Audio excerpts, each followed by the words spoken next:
I watched the movie Anastasia for the first time in a long time. It wasn't that great, but here's how we fix it.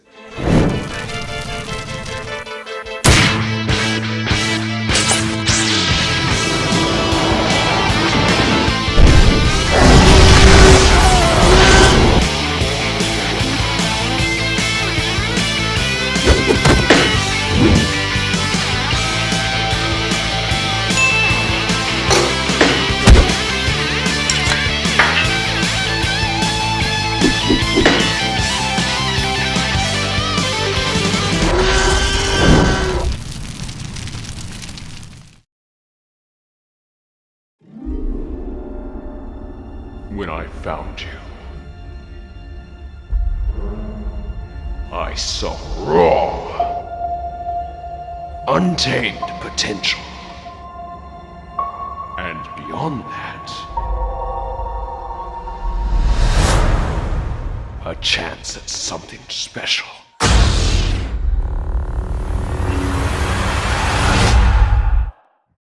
In 1997, Fox Family Films decided to produce an animated picture titled Anastasia, very roughly following the life and journey of Anastasia Romanoff. And when I say roughly based, I mean roughly based. Like, this is about as accurate as Star Wars was to World War II. Personally, I don't really see accuracy as a problem. This film is very inaccurate, but at the same time, it's not trying to be. So, it's trying to tell a story based on the actual events, but it's a separate fictional story that they're telling. It's a Fox princess film is what it really is.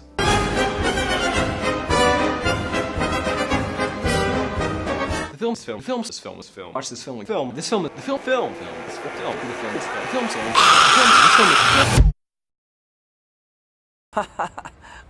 What a story, Mark. The film stars, big surprise, Anastasia, as she makes her way across the country to try to find out who her family is. The film starts off with young Anastasia at a ball, the princess of the Russian Tsar in Russia of the 1900s. We establish that she has a very loving connection with her grandmother, before the party is interruptedly crashed by Rasputin.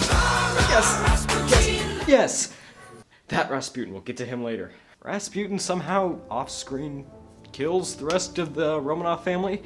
Yeah, I know, this is not Disney, people. The point is, Anastasia and her grandmother are the only Romanovs who survive, although Anastasia hits her head and is lost forever, with no memory of who she is when she wakes up. We cut to years later, and Anastasia's grandmother is offering a reward for anyone who can bring back the princess who's been missing for years.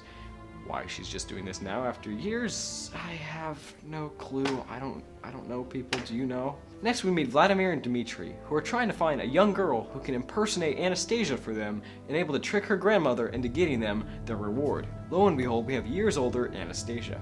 She now has amnesia and remembers nothing of her past except that it somehow connects to Paris. She tries to find her way to Paris, but bumps into Dmitri and Vladimir.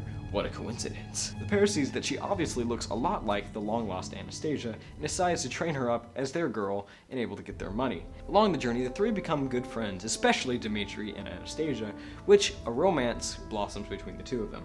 Rasputin also tries to stop them along the way in some weak attempts, and You are tearing me apart, Lisa! long story short, Anastasia is reunited with her grandmother, who doesn't exactly believe her at first, but soon they do, they talk, and eventually they're able to reach a chorus that she is the real Anastasia, and her memories start to come back again.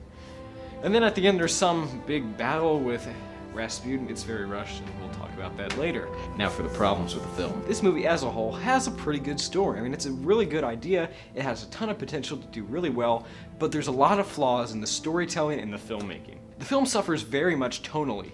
One moment it's very dark and very mysterious, which I think is actually a very good choice for considering the subject material. And then other versions it tries to go all out Disney with a very flighty tone or a very light-hearted, instead of staying very consistent as it really should.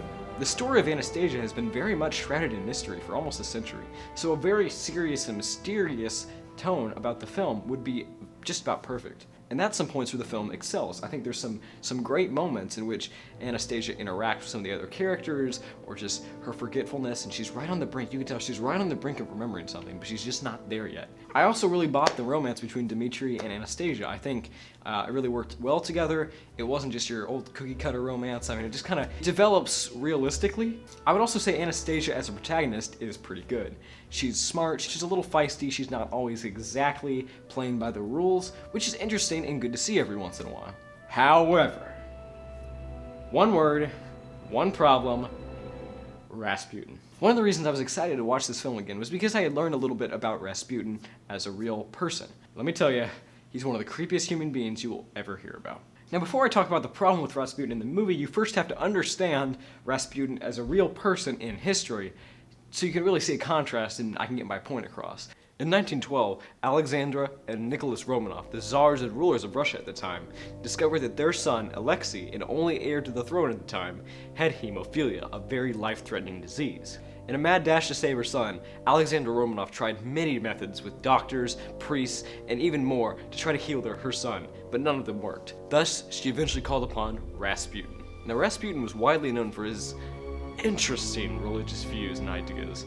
He often encouraged orgies and sexual immorality as a part of redemption and forgiveness of sins. As you can see, this guy's a complete creepball. No one knows how, it's still a mystery to this day, but somehow Rasputin was brought into the room with young Alexei Romanov and was able to heal him. Alexandra Romanov was overjoyed to hear the news. In fact, she placed a lot of her trust in Rasputin after that, giving him high positions of power in the palace and all over Russia.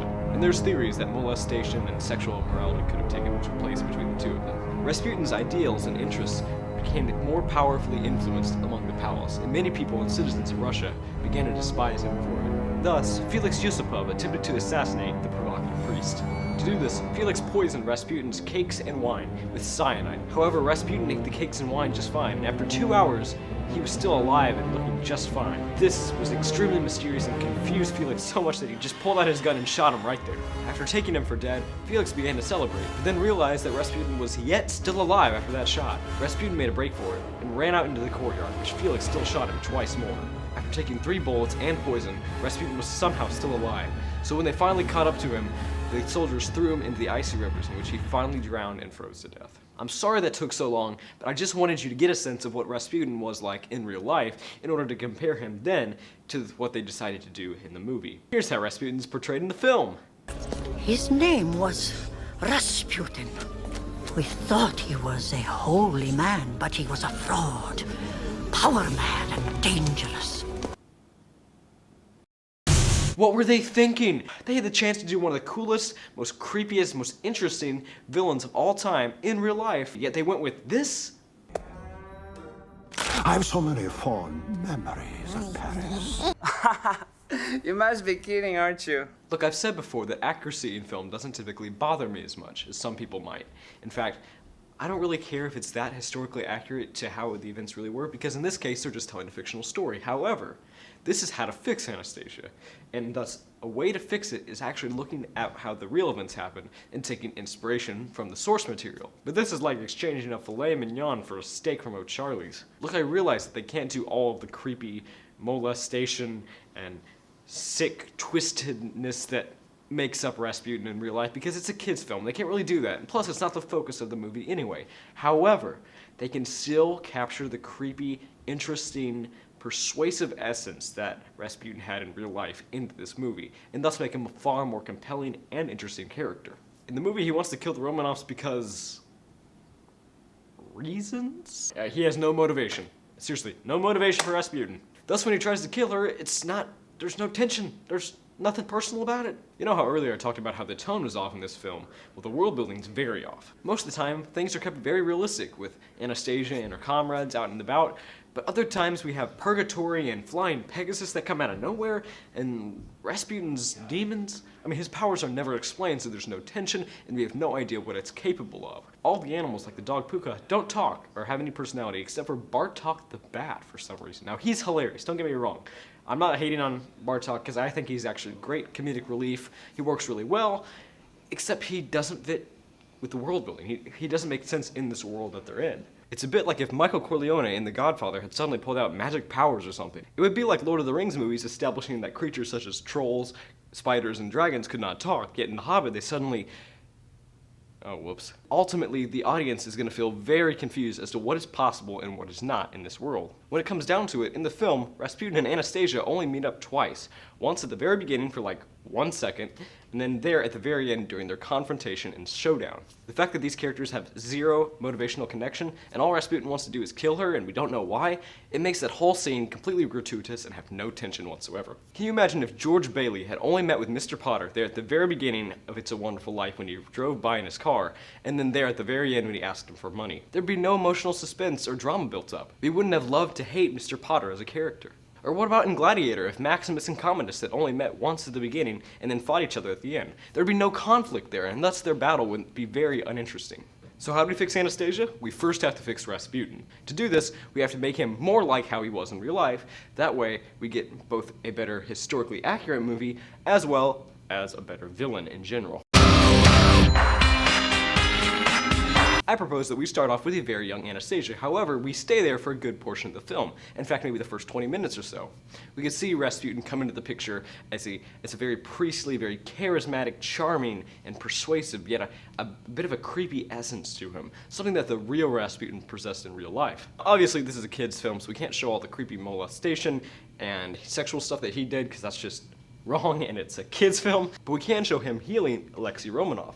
In fact, that would show a very mystic but still believable source of his power, in which we make him a more realistic character, as that would fit tonally with the rest of the film. Rasputin's goofiness just didn't work for me. In fact, I think that he should also be rewritten to be more tricky and calculating like described before. Now look, I get it. This is Anastasia's movie. It's not Rasputin's movie. However, this movie would greatly benefit from an influence of a more accurate Rasputin, and thus could bring up a lot more themes that I'm going to get into next. Instead of that blown out, mystic, weird showdown that just didn't make any sense in the film, maybe Rasputin confronts Anastasia at the end. Once she's kind of regained her memories and found out about her family, he confronts her with true facts about all the sketchiness and bad decisions that her family has made. This would go really well historically, because the Romanovs did some pretty sketchy stuff. Yeah, sure, maybe Rasputin was thought to be dead, like real life Rasputin. However, he wasn't actually dead or falling apart like in the movie he was. Instead of just trying to kill her, he uses his logic to persuade her. Thus, Rasputin could be very persuasive, very tricking, maybe offer her to have him help her rule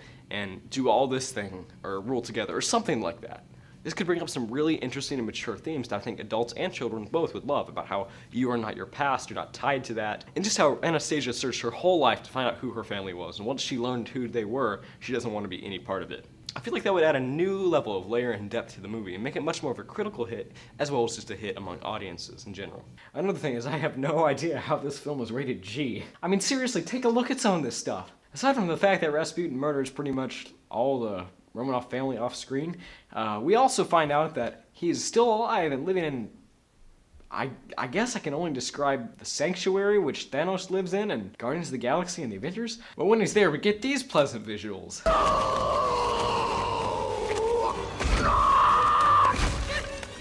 I have no feelings whatsoever. Sir? I feel onset of clarity, Bartok. How the heck is this a kid's film? You know, for kids. If you thought that was bad, then we get to his death scene. That's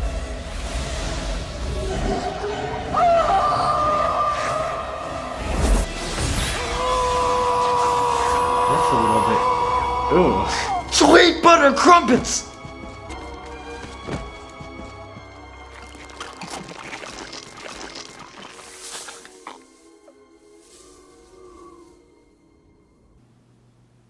What? You chose poorly. How the heck is this G? This is basically Walter Donovan's death in The Last Crusade. Why is it, if this was live action, this thing would be like close to being rated R. Family picture.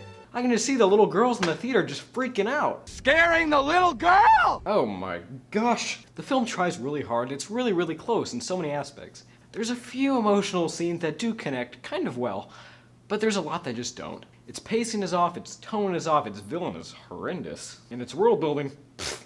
Overall, if I was Chris Stuckmann, I would give this movie a B-. So that's how I would fix Anastasia. Thank you so much for watching. If you like this format, be sure to let me know in the comments. I might do more of these if you liked it, and be sure to subscribe below. I am out. His name was Rasputin.